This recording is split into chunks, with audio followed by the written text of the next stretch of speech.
That's my last Duchess painted on the wall, looking as if she were alive. I call that piece a wonder now. Frau Pavlov's hands work busily a day, and there she stands.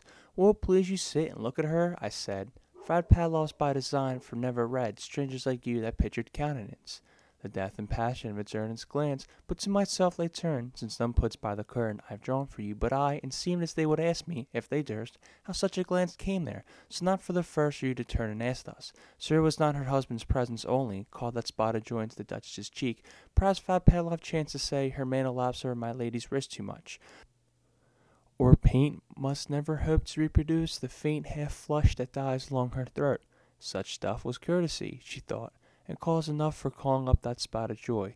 She had a heart, how shall I say, too soon made glad, too easily impressed. She liked whatever she looked on, and her looks went everywhere. Sir, 'twas all one. My favourite her breast, the dropping of the daylight in the west, the bough of cherries some officious fool broke into the orchard for her, the white mule she rode with round the terrace. All and each would draw from her alike the approving speech, or blush at least. She thanked men. Good!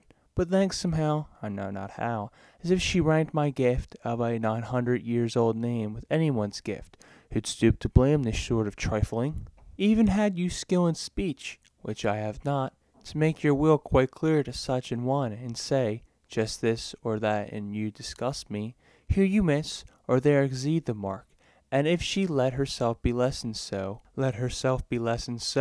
nor plainly set her wits to yours, forsooth, and made excuse, and then would be something stooping, and I choose never to stoop. Oh, sir, she smiled, no doubt, whene'er I passed her, but who passed without much the same smile? This grew, I gave commands, then all smiles stopped together. There she stands as if alive. Will it please you rise? We'll meet the company below then. I repeat, the Count your master's no munificence is ample warrant that no just pretence of mine for Dorothy will be disallowed.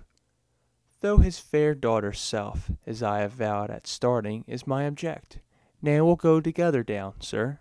Notice Neptune, though, taming a seahorse, thought a rarity, which Claus of Innsbruck cast in bronze for me.